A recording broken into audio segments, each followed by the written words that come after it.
He is David Lesky. I'm Soren Petro. Time once again for the Kaufman Corner podcast, talking some Royals baseball. Now, 9 games into the season. Is the bullpen officially a problem? Maybe, maybe not. We'll talk about it. Kris Bubic, what to make of a start that he could strike out 8 in 5 innings, but still allowed 7 base runners. Royals hitters, who are we concerned about? Any of them?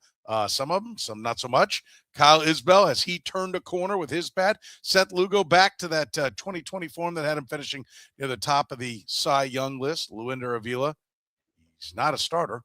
We can talk about that for sure. And then did we maybe overrate the pitching depth down in the minor leagues? We're talking about it right here, right now on the Kaufman Corner podcast.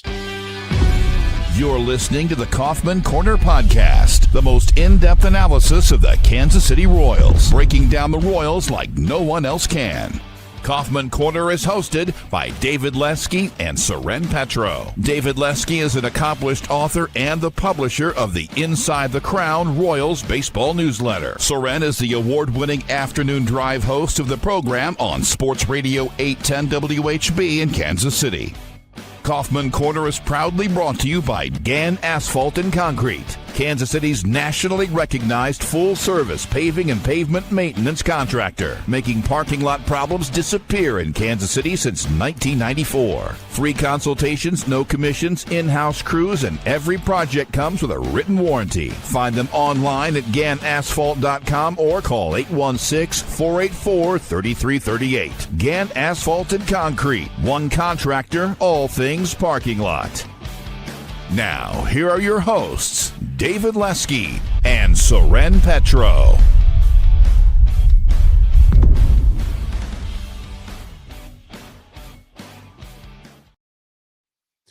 All right, thank you very much, Curtis. We do appreciate it. Off and running here on a Sunday night. Royals wrapping up a 3-game series with the Milwaukee Brewers. Had a doubleheader on Saturday after they rained out a game that would not have had raindrops until maybe the very end of it. On Friday night, they split the doubleheader, something Pete Rose told me a long time ago. Should just give each team a win and give us the day off, for God's sake. It's what happens all the time. It's what Pete Rose said back in the day.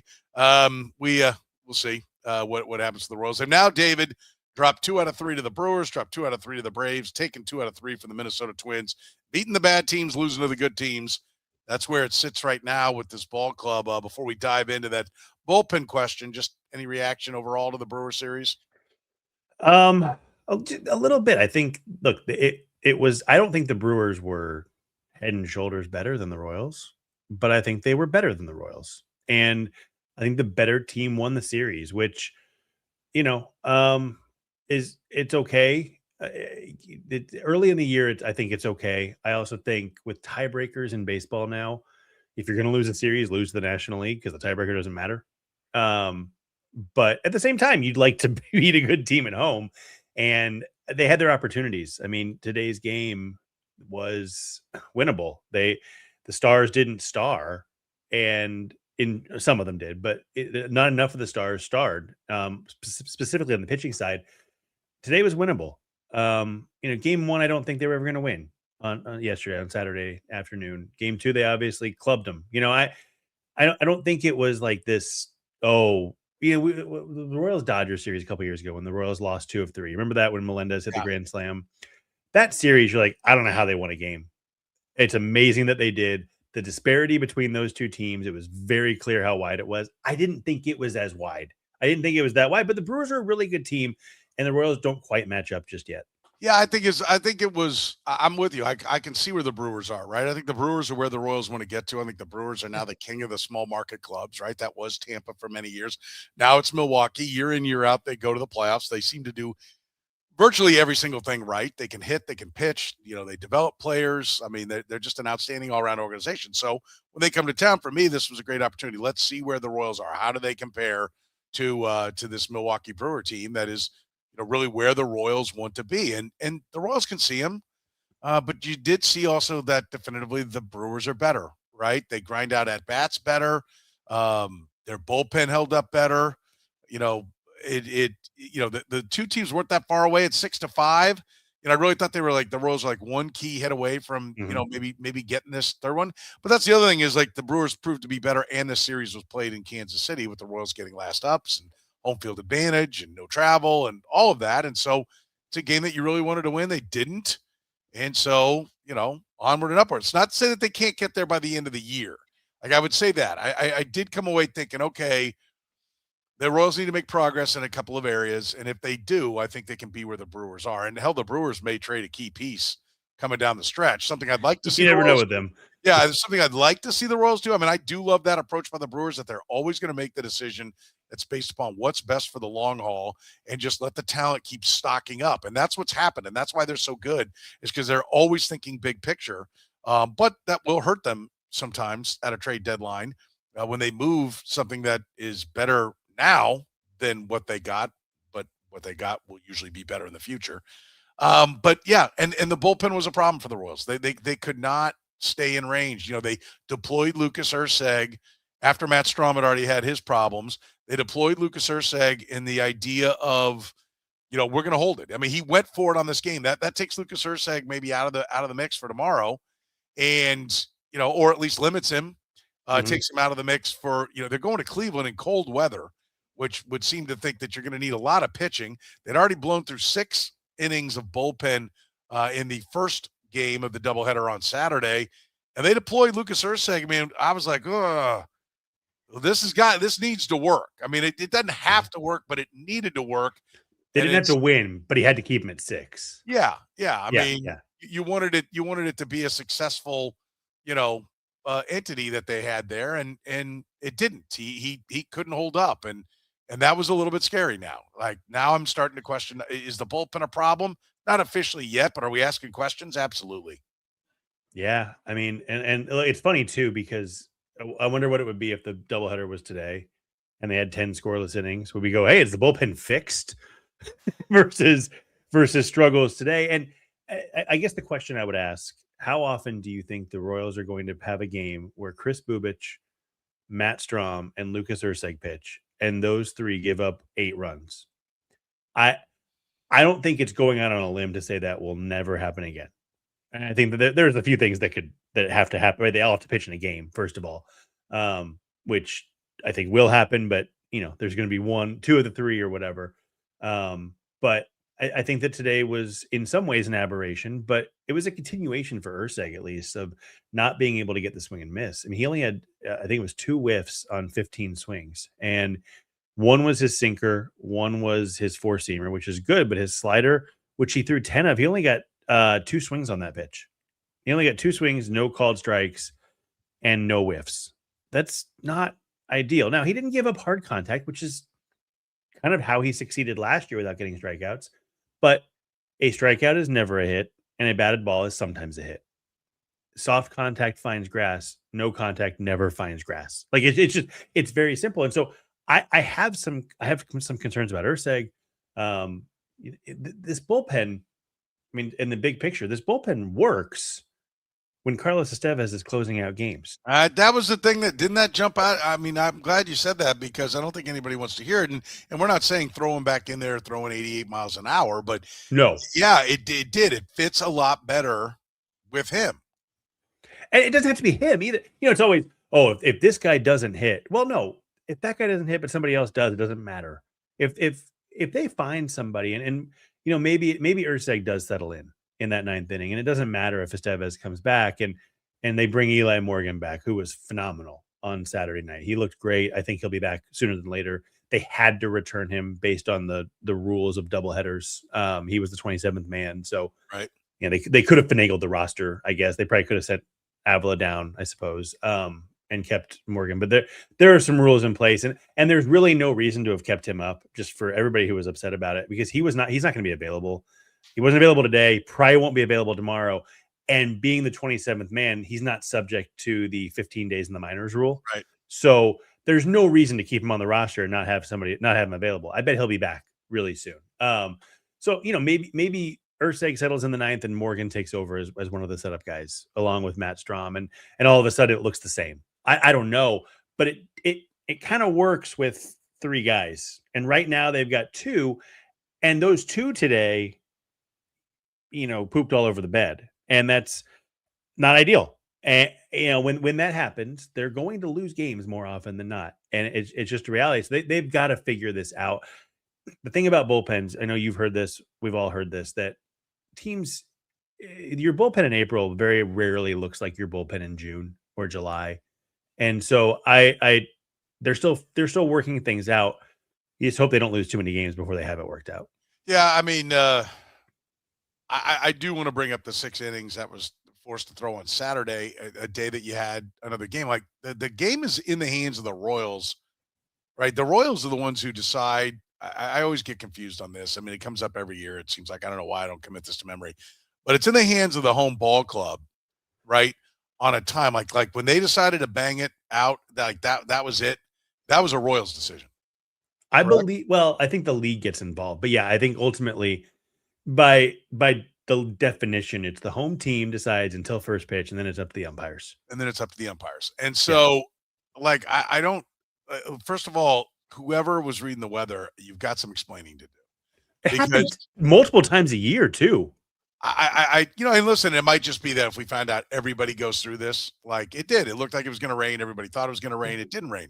And you're in the get it right business. And that put a lot of pressure on the bullpen. And so in some ways, like, the question is the bullpen officially a problem? My answer to that is no, because this was not your normal. This was not the bullpen not able to get things done on just a normal 3-game series. It was really screwy, circumstances. And we'll get to Luinder Avila a little bit later on. But, they had a starter that put him in short distance. And it's just another reason why I just like you had Avila. I don't know. I was like, I'd have to go back and look. Did Avila need an extra day's rest? I mean, he's only pitched once in the minor leagues. And by the way, not that good either. He hadn't been stretched out really because of the WBC.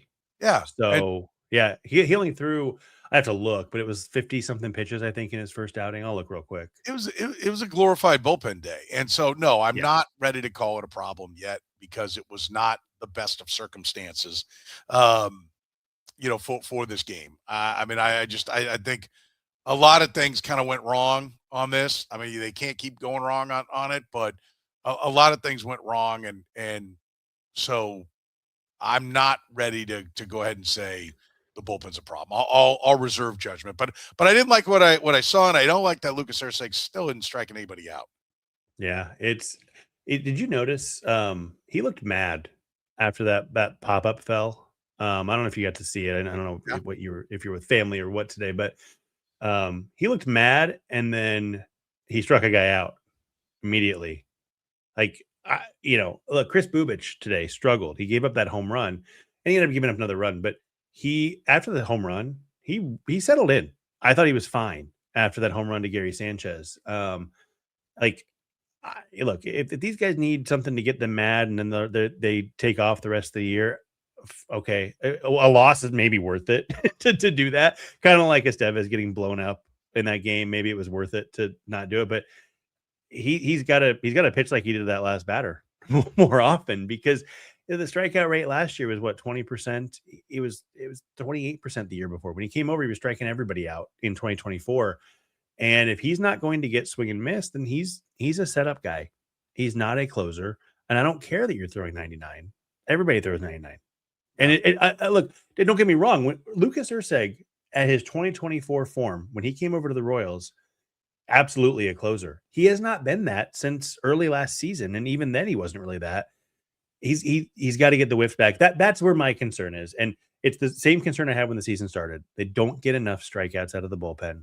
And if Lucas Erceg doesn't rebound, if Carlos Estevez didn't rebound on the strikeout front, they still weren't going to. And so far, the bullpen, the numbers are really inflated because of that Wednesday game that should never have played those last 3 innings. That pitching, we haven't talked about that at all. But my God, I don't know how anybody pitched. I watched a replay. Guys couldn't even land. They couldn't land their foot.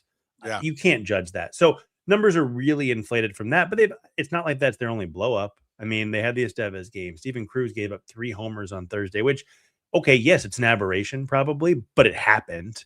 And then today, they've had their issues. And so I agree. I don't think it's a problem. But I'm not going to say that it won't be a problem. Yeah. And I'm not going to say that we won't think it's a problem in 2 weeks. Yeah, it's not. Yeah, I'll say it's not officially a problem. It's TBD. Yeah. That's the way I would put it. You touched on Kris Bubic, 5 innings, 4 hits, 4 runs, 3 walks, 8 Ks. Did give up the home run early, then just 1 run after that. The 8 strikeouts show that he can still be dominant. Even they were kind of talking about it on the broadcast. 92 looks like 96, 97. I mean, he does a good job of concealing it. He's pretty damn good. I mean, I look at this game and go, if these are going to be the tough ones, sign me up. Like, it's looking like a good season. Look, the Brewers can hit. The Brewers do two things. Well, one thing exceptionally well.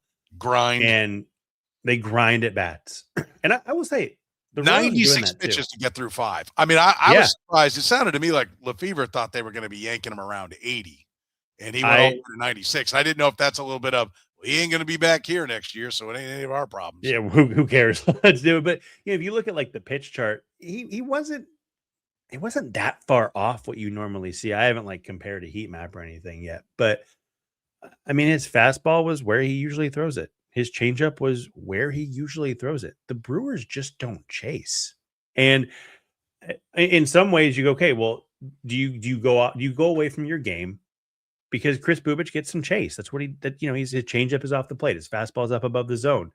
Do you go away from your game, or do you see if you can get them to play your game? And I think he tried to get him to play his game, and I think his command was off a little bit. I don't think he was as good as he usually is, and it didn't work out for him. I mean, the Brewers do this to a lot of teams, and I don't want to take every bit of blame away from the Royals, but the other team plays too.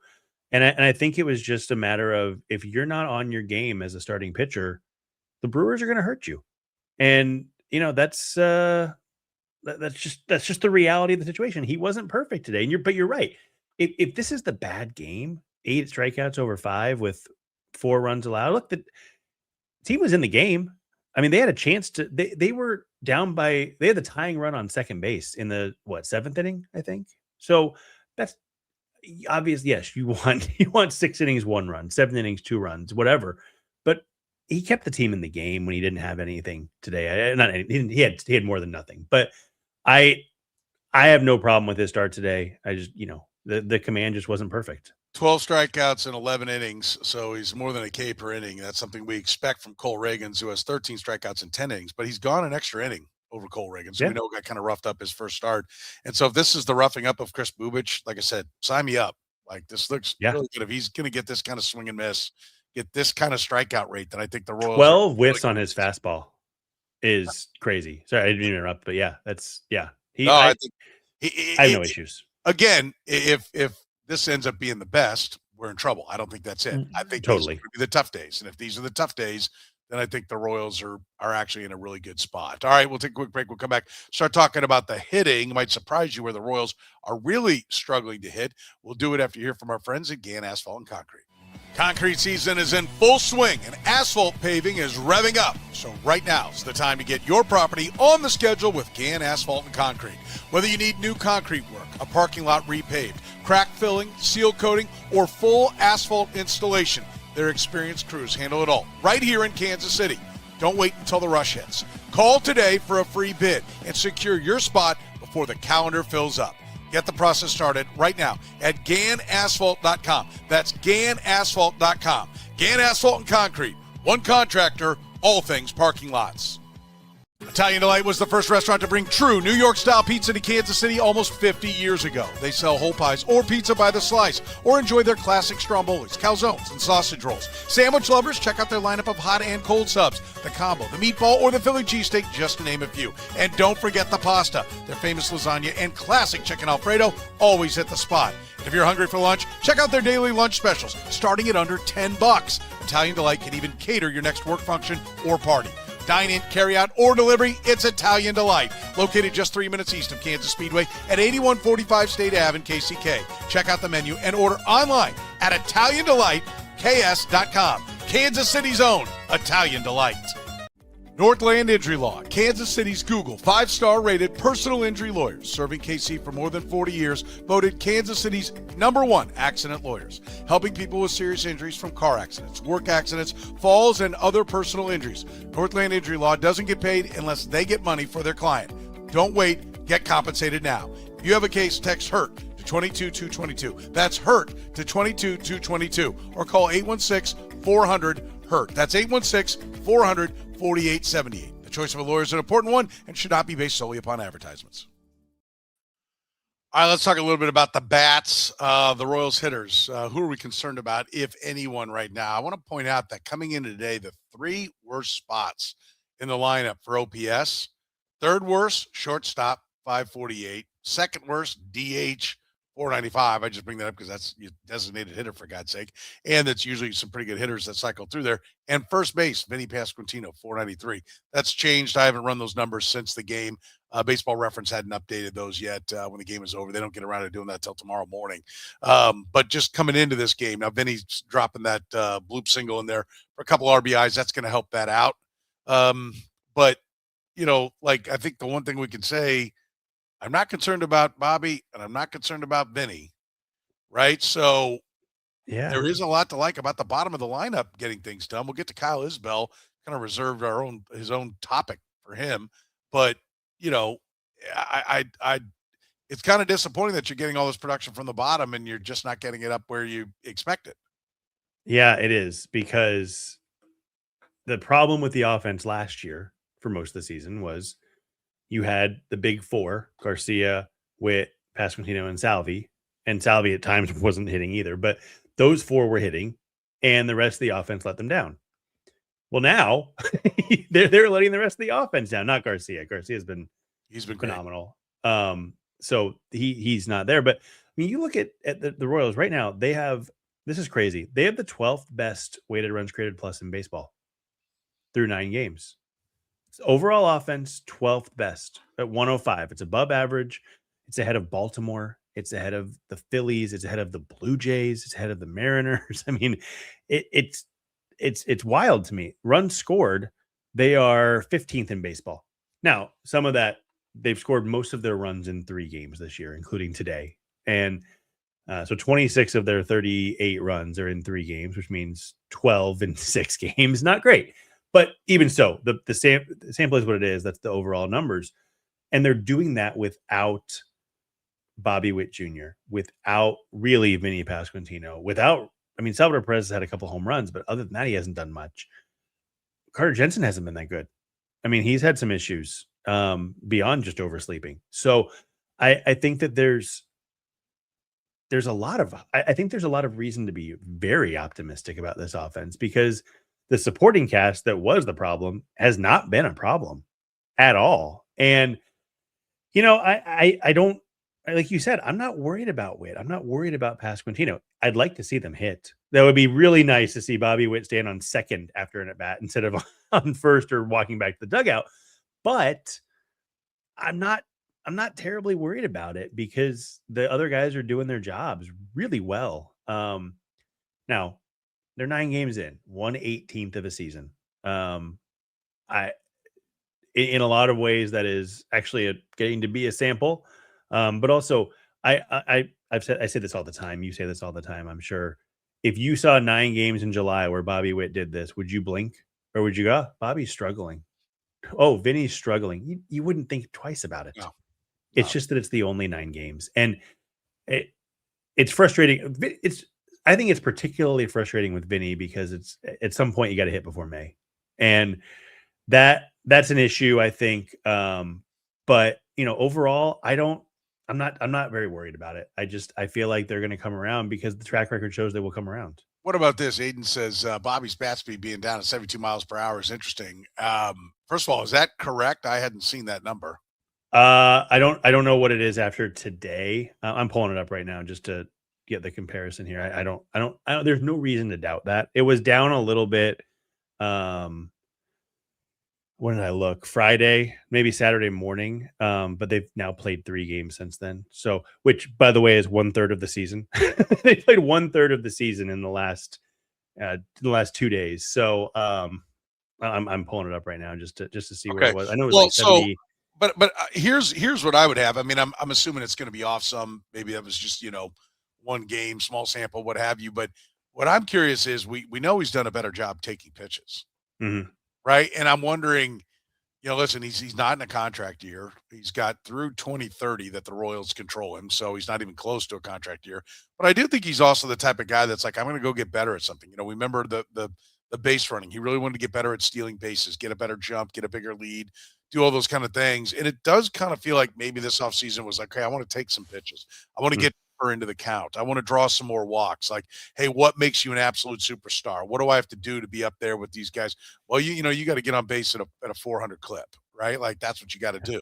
And so has he altered his approach, and now he's wait, and now he's late, and he's got a bad head around, or he's I don't know. I'm no hitting coach, and I don't try to talk about people's swings. And there are lots of people that are in this chat room right now that are, I'm sure, better swing coaches than I am.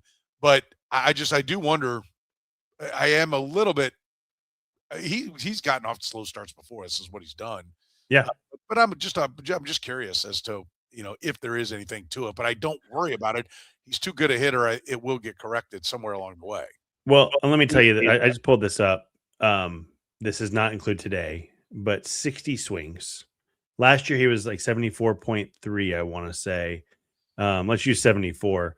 35 of the swings are below 74 and 25 are above 74. So bat speed does tend to regulate pretty quickly in terms of in terms of stats and how quickly you can actually make correlations with them.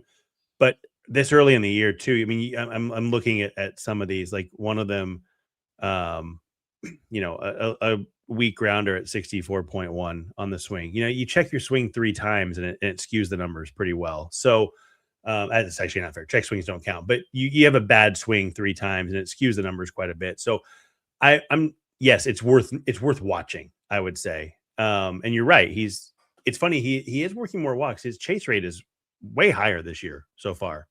And I'd have to go pitch by pitch and at bat by at bat to see, was it because of yesterday? I mean, he was 0 for 4 with 3 strikeouts yesterday, or 0 for 5 with 3, whatever it was.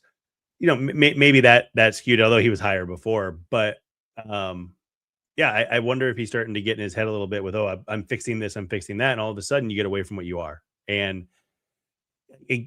But at the same time, he's struggled like this before and come out of it. And not only does he come out of it, but it's like, he came out of it with a 13 for 22 week or something. And he has one of those bonkers player of the week type weeks. And look, they need it from him. But I wouldn't say I'm concerned just yet. Yeah, no, me neither. I have zero concerns about Vinny Pasquantino. He did a nice job of fighting off a pitch and blooping it out there to get a couple of runs in. But I have no concerns whatsoever about Vinny Pasquantino. Interesting, real quick on Vinny. I talked about Bobby Witt chasing, but Vinny Pasquantino actually had. Remember, we talked last year how he totally got away from his approach, right? This season, 20.3% chase rate. So he's kind of back to that, and chase rate wise, back to that 2022, 2023 Vinny. Yeah, that's interesting. The guy that I will bring up, though, that, and it's just because we've yet to see him really have a large body of work of hitting well at the big leagues, is Jack Caglione. He's getting hits. He's not hitting the ball over the wall. Very early. It's 9 games in, but we're talking about a guy that we're thinking is going to hit 30 home runs on a regular basis, right? That's what he's there to do. I don't think he's going to win a batting title and hit 330 at any point during his career. I don't necessarily think that the on-base percentage is going to be 60, 70, 80 points, although you've said it, and I do agree. As you hit home runs, they quit giving you good pitches, and so you get some of the easy walks that are there. But he's got to hit the ball over the wall, and so at 9, if you're going to hit 30 home runs, I mean, that's about 1 every 5.5 games, right? Yeah. Like if you're going to play 162 games. He needs 3 home runs this week. I mean, like 11 games, you should be at 2. 16, 17 games, you should be at 3. Like if you're going to hit 30 home runs, that's the kind of pace you got to have.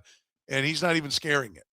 Right. No, like, so I am noting it. I'm not concerned, but I'm noting it. Yeah. It's another one of those. And look, it's the ground balls, right? I mean, his launch angle is, he doesn't lift the ball enough because he hit a ball 116 miles per hour the other day. One of the biggest indicators of power is exit velocity, and we know he can absolutely demolish a baseball. The maximum exit velocity is great. The 90th percentile exit velocity is great at 110.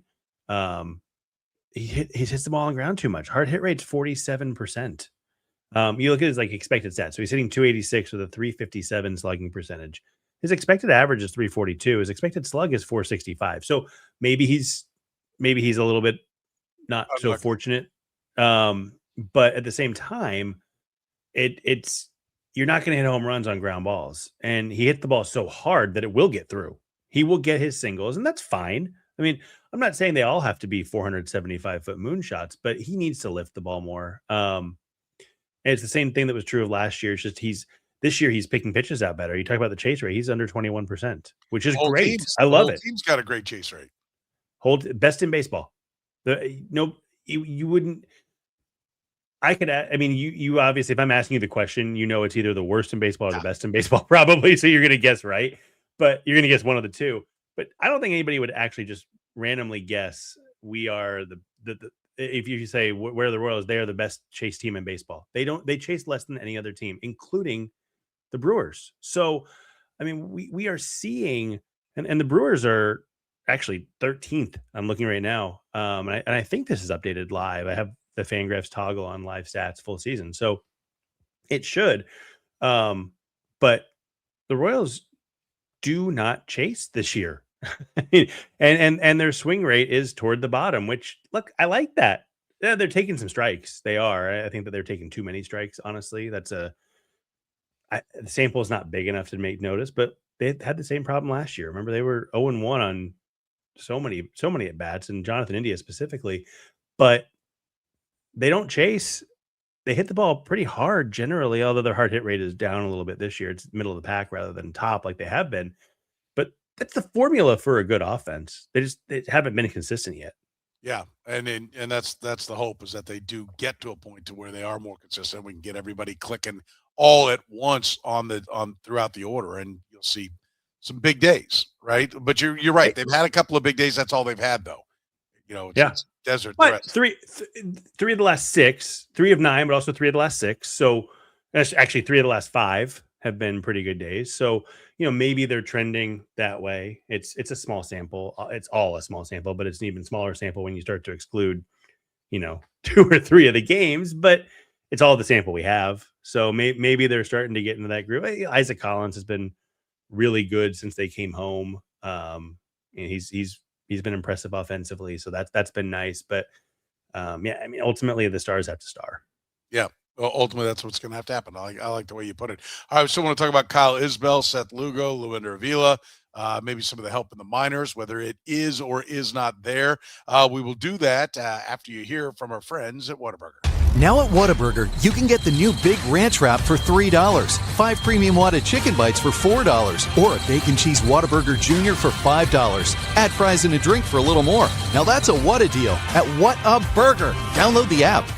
Green Light Dispensary, voted Kansas City's best dispensary and your go-to for quick, convenient service. With 4 locations across the Kansas City area, we're never far away. Our drive-through and express windows make it easy to get in, get out, and get on with your day. Our award-winning service is powered by a team of experts dedicated to making your experience seamless and enjoyable. It's no wonder we've been voted the best. Convenient locations, fast service, knowledgeable staff. That's the Green Light difference. Visit us today.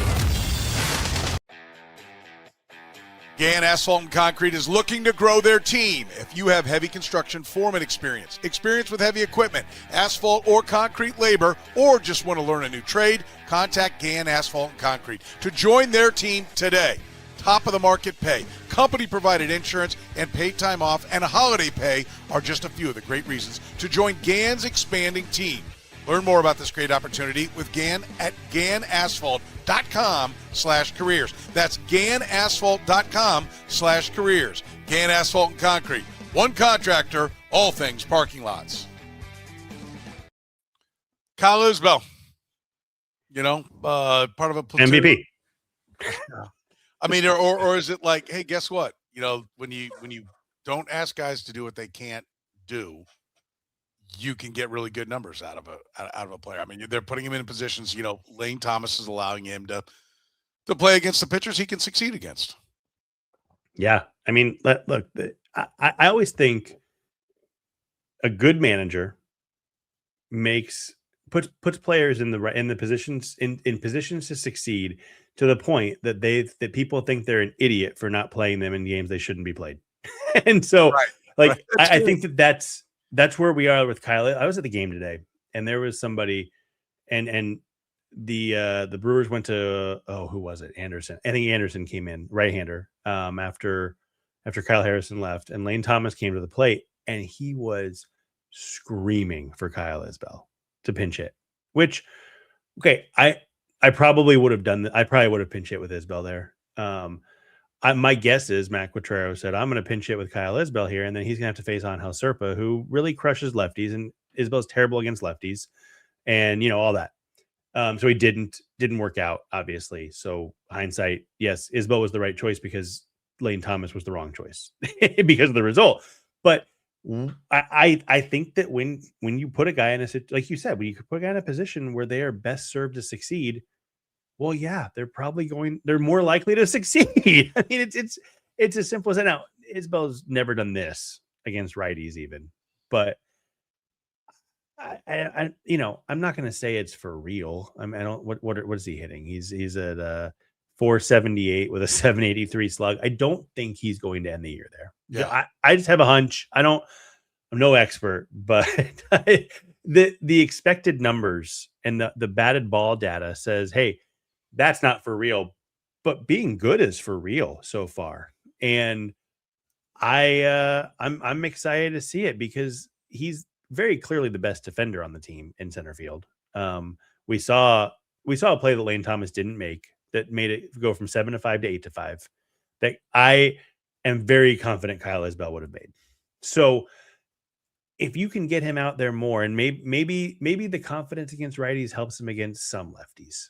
Maybe it's Kyle Harrison's probably a bad lefty for him to face. He's got that a little bit of a wonky delivery. The fastball is really good, but maybe they face what's his name, Joey Cantillo on Wednesday afternoon with Cleveland. Maybe he's a guy who makes sense for Isbel to get in there against. Maybe the way he pitches, I don't know. I honestly haven't even looked at it yet, but maybe he's a guy who that makes sense with, because as guys build confidence, all of a sudden, maybe he can hit some lefties. And instead of him playing against 0 lefties, he plays against 20% of them and he's better. So yeah, I don't buy this. And I don't even buy the expected stats, 333 average, 500 plus slugging percentage. He's never shown anything like that before, but think back though to when he was a prospect, and he was a guy they said, he can hit the ball over the wall a little bit. He's kind of David DeJesus-ish, which is he can't be the best player on your team like DeJesus was. That's a problem. But when he's hitting at the bottom of the lineup, I mean, if you get prime David DeJesus hitting 8th or 9th in a lineup, you've probably got the best lineup in baseball. and I mean, I think that there is some prospect pedigree to be a better hitter than he's been. Well, and I'll give you the other thing that is there. Number one, I mean, he's kind of long in the tooth for being at this point. I mean, he was not late to come up at 24, right? But not early at 24. And he only got a cup of coffee. So really his 25-year-old season was the first time he was really up, and they don't play him every day. So, but I do think there is, I know everybody turns up their nose at Dayton Moore's comment about 1,500 plate appearances. Or he maybe even said at bats, but he's right now at 1,533 plate appearances. I mean, now is when you've seen it. You've seen it all. You're ready to go. So I think there is kind of a perfect storm of, one, not putting him in positions where he can't succeed, and two, he's now got the necessary experience to be all that he's going to be. Like we're getting the best version. We should be getting the best version of Kyle Isbel right now, and maybe for 1 or 2 more years. Like his knowledge of the game will be this good moving forward. The athletic prowess is going to start dropping. Like, and that's the thing, is he's got to hit better if he's not going to be a center fielder. I was going to say, if he's a left fielder, he's a 4th outfielder. I mean, maybe a 5th outfielder. And that's okay. I mean, that day comes for everybody, at some point, like everybody has to, start the decline. And then it's just a matter of, what do you bring into the table to make that happen? And so, I'm fine with that. I think listen, we all agree he's not going to keep these ridiculous numbers up, but I think he can be a real productive player over the course of the year if they can continue to just put him in the right spot. I think this is why you get the platoon partner. So right. And Do it. Sorry. Have zeros against the same hand side. Yeah, I was just saying that's the important thing is, and this is what is tough about being a big league manager is you have to play the hot hand and sometimes, but also look, we know Kyle Isbel's got a lot of data that says he can't hit lefties. So you got to you can't give in and say, well, let's see if he can. I mean, occasionally, yes, like I said, maybe there's a guy who the data suggests he'll be fine against, but you need to be consistent. I think Quatrero will, because he follows that pretty closely. So, what do you think of Seth Lugo? Now that we've seen a couple of his starts, is Seth Lugo back to his 2024 form? Are we thinking that he is going to be a guy that can, maybe not be that far up in the Cy Young, because I'm sure a lot of things went his way, and there's a lot more guys that are really mowing people down with the strikeouts. But could we be seeing 2024 version of Seth Lugo now? Yeah, I mean it probably more like somewhere in between 24 and 25. I guess think back to last year before the All-Star break. I don't remember what the exact numbers were, but his ERA was like 2.67, I want to say. And you go, how is he doing this? It's smoke and mirrors. Well, okay, but also it's smoke and mirrors with 10 pitches, which I forgot what account, maybe Pitch Profiler on Twitter. It's like, yeah, we always apply a different grade on Seth Lugo, because when you throw 10 pitches, they don't have to have the best stuff, because the hitter has no idea what's coming. And so I think that there is some, hey, you're going to pitch above your skis when you throw this many pitches. And yeah, I mean, what is he sitting at right now? A 1.59 ERA through 2 starts, but he's given up 9 hits and 11 1/3. He's only walked 2. He struck out 10. I mean, you look at the rate stats. In 24, he struck out 7.9 per 9. In 26, he's striking out 7.9 per 9. He gave up 7.7 hits per 9, 7.1 in 2 starts this year. Yeah. So no, I don't think we're going to see a second place Cy Young finish, but he does look a lot more like that guy and a lot more like the first half guy. And I said it before the season. I think you agreed, at least to some extent, that he doesn't have to be great. He's got to throw 175 innings, and that's they're tracking there now. And he's given the team opportunities to win in both of his starts, which he did almost every time in 24 and not every time last year. Incredibly small sample size, but correct me if I'm wrong. He's faced the Braves and the Brewers, right? He didn't face the Twins. So he's faced the 2 good teams. He's cut his walk rate in half again. Yes, only 2 starts. I'm acknowledging that freely and foremostly. But last year, his fielding independent pitching, 509. This year, 195. Last year, his whip approached up towards 1.3. And we know he's battling the injury, and there was a handful of starts that really polluted those numbers.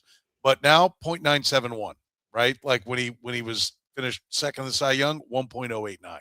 Yeah. Right. It's, walks plus hits divided by innings pitched. And you mentioned the strikeout rate already. He's back up to that 7.9 strikeout rate. I think I think he's back to the 24 form. I won't even say somewhere in between. I think he's there. Now, can he maintain it? Because he is now 36 and not 34. I don't know. I don't know if he can maintain it all year. Is this going to be something that we see the dead arm roll around in May or June or July or a couple of times during the year? He's got to work through it. I mean, probably, but I do think it's really encouraging. I mean, I will say this: when it's early and someone's going good, I will keep pointing out that it's early, but I will also point out that they're doing good. And early is always early, but I'd rather have somebody be good early than bad early. Well, you can't get to late being good without starting off being good. Like you have to start somewhere. Then, and it's not like, oh, it's his last 2 starts. Well, yes, his last 2 starts, also his only 2 starts. I mean, it's the data we have. Right. And so I think that it's fair to look at that. I think it's interesting. I was just looking this up. His expected ERA, which is based on a lot of different factors, is 8.33 this year. So I will say the metrics don't think that he's back. But again, his expected ERA is 8.33. Yeah, I'm not 100% sure why that would be the case.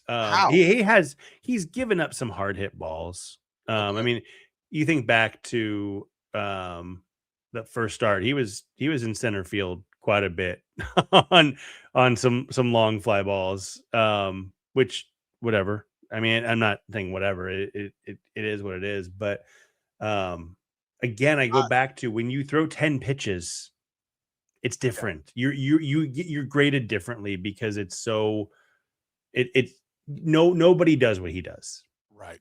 I will say that that's fine. There are a lot of great advanced metrics out there. But whip is one that I think, it's a very easy counting stat. Like I said, walks plus hits divided by innings pitched. To me, it's the truest teller of a guy's effect. If you're not putting guys on base, you're not going to give up a lot of runs. Well, and don't expected ERA is one that 2 starts isn't enough. Yeah. Because he can go out and go 6 shutout. Well, against the Braves, he got hit fairly hard. He went 6 1/3 shutout, I think, right? He gave up he didn't give up any runs that game. But he got hit fairly hard. I would bet the expected ERA from that was not great, because if you do that again, you're going to give up hits and runs most likely. But he came out this last time and didn't do it again. so it was much better. So I just thought it was interesting that it's so high right now. But from what I've seen, I've been pleased. Yeah, I've been pleased. Not pleased with Luinder Avila, and I don't see it as a starter. I never saw it. And I'm curious, it kind of dovetails into, did we overrate the Royals minor league pitching depth? Because I'm curious as to how this was the best option for them. I think it was the only option. I think it was the only option because Bergert pitched on Wednesday. I believe he pitched Wednesday or Thursday now. I can't remember. So I think they were just stuck in a numbers game, and it turns out he would have come up anyway because of the doubleheader. But it was Michael Wacha got sick. You can't plan for that. I would bet if Wacha got sick on Wednesday morning, I bet Bergert would have been the guy. I don't think Avila was the number one choice there because he's not built up. I see in the comments, Kolek is still injured. I think he's supposed to. He should. I imagine he will be on a rehab soon. Because I know he pitched in Arizona last week. I don't know if it was. I don't know if it was a sim game or a minor league camp game or whatever. But I know he pitched last week in Arizona, so I would imagine he'll. I don't know if they'll put him right back in Omaha. I don't know why they wouldn't. I just think it was timing that they've got Mason Black in the bullpen, so they're not starting him. Mitch Spence it could have been Spence, but I don't know. I'd rather have the upside of Avila, I think, than I don't think Spence has much upside as a starter. So they went with him, and I think that's why he got the call. Just it didn't work out. But do you see it as a starter? I don't see it as a starter. I never did. I never did.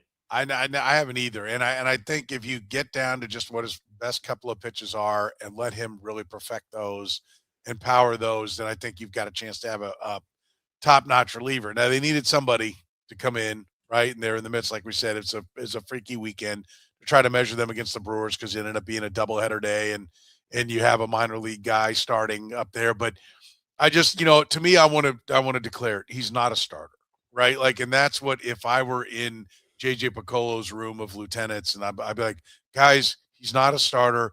Stop with the idea of him being a starter. Let's work on getting our depth of starting pitching to where we need it to be, to where we can get this guy into the bullpen, and let's go. There's only so many bullets in this arm. How long are we going to? I talk about it all the time.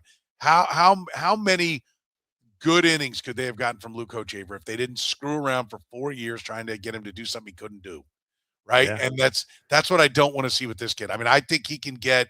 If you would be like, you're a reliever, and I get it. Like I said, there's other forces that are at work here in needing to get innings and needing to start somebody. But the goal needs to be to get him into the bullpen so that you can get that arm up there and get all the bullets out of that arm. Because we know relievers, all pitchers are going to get hurt, and relievers are definitely going to get hurt. Yeah. And so I don't want to see him ending up under the knife and you never get quality. Like a 67 innings, 89 strikeouts, 1.27, 8th inning badass. Like that's what I want to see from this guy. Well, 2 things. One, they didn't send him down, and they have a full rotation because he didn't replace an injured starter. He replaced a sick starter. Right. So the fact that they didn't send him down tells me he's going to be in the bullpen. I don't know about tomorrow, maybe Tuesday. It feels like he's up as a reliever now. So, they're right now today, for example, had, well, I don't know who was not available, but basically 7 relievers because he pitched 3 innings and they didn't call up another reliever. So that tells me that they agree that he's in the bullpen now. But I think it's interesting when you look at his repertoire. Like he threw on Saturday afternoon 35.6% four seamers, 29% sinkers. So basically, 64, 2/3 of his pitches were fastball, or the hard stuff. As a reliever last year, he led with the curve, and his curve is so good. He got hit once for a home run, which not ideal. But he had a 40.5% whiff rate on that curve last year. You really can't lead with the curve as a starter, because you got to be able to go through a lineup 2 or 3 times. That's his best pitch. You got to give him 1 inning, let him air it out for an inning, maybe 2. Use the curve as his lead pitch. Let him get whiffs with that pitch. Let him do that. That's where his role ultimately is. And I said in the bold predictions, Estevez doesn't lead the team in saves. Ursay doesn't lead the team in saves. Avila does. And I don't know if that's going to happen. But like I said, the fact that they didn't send him down after that start says he's in the bullpen now. So I'm curious how they deploy him, especially knowing that Bailey Falter is now on the IL. So they don't have a long man. Are they going to use him as a long man? I really hope not, because I think he can be a weapon in the late innings. Yeah, I do too. The depth of the minor leagues, is it what we think it is? I mean, you mentioned Mason Black is in the bullpen, which I'm fine with. I thought he looked like he was, and his numbers have not been as good as they were in spring training. But and we know Kolich is hurt. Bergert had an okay first start. I mean, do we, because I think we were talking about how like their AAA rotation is probably better than what their big league rotation was 3 or 4 years ago. Here in the last couple of weeks, I know we've said something to that effect here. Here recently. I mean, are we still all in on that? I think so. I mean, Bergert, he had a second start. He walked 5 guys, I think, or 4 guys. It was terrible weather. He gutted through it though. I don't think he gave up a run, or maybe he gave up 1 run. I can't remember.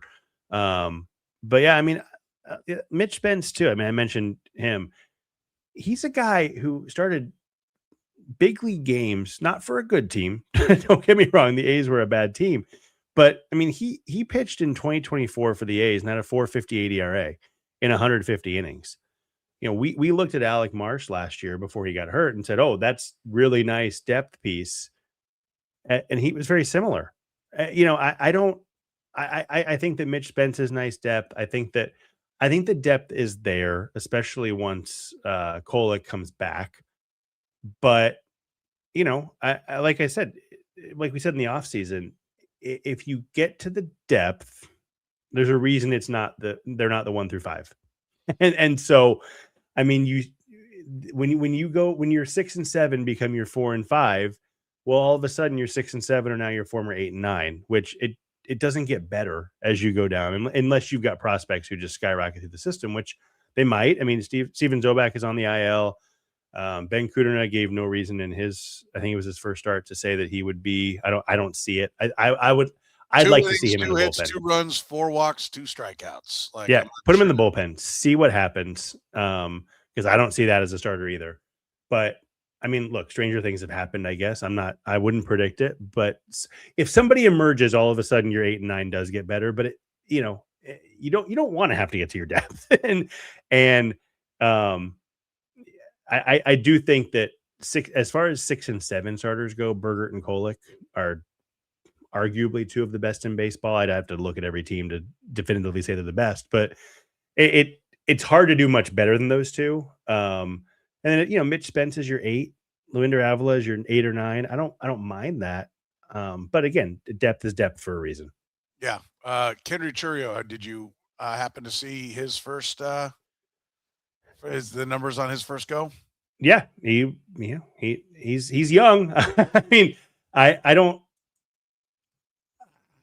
think we're going to see the numbers aren't going to be video game like they were last year, I don't think. And they weren't when he got called up to Columbia last season. 5 ERA, but only 4 walks and 22 and a third. He gave up some hits, but he got strikeouts. He's still 18 years old. Yeah, I mean, it's one start. Nothing should change your opinion in one start, but I'm no less excited than I was, and I was pretty excited before. So yeah. Well, who is it that so the high A team can't even get on the field because apparently I know. Oh my God. Quagmire, they have yet to play a game because they've had a rain out and then wet field conditions, which is does insane. Yeah, like what like it's not raining, it's just the field conditions. Yeah, they were on the road though, right? It wasn't. They were on the road. Yeah, which is crazy because if you're not familiar with their stadium, they're on the river and it's like underwater sometimes, and and they had no problem there. It was I don't remember where they were supposed to play this week, but yeah, they have not got on the field. It's funny because I'm going, wait, I thought, did Blake Mitchell get hurt? I haven't seen a word about him, and then I looked and I went, oh, David Shields playing. Yeah, because they're not playing baseball yet, which is wild.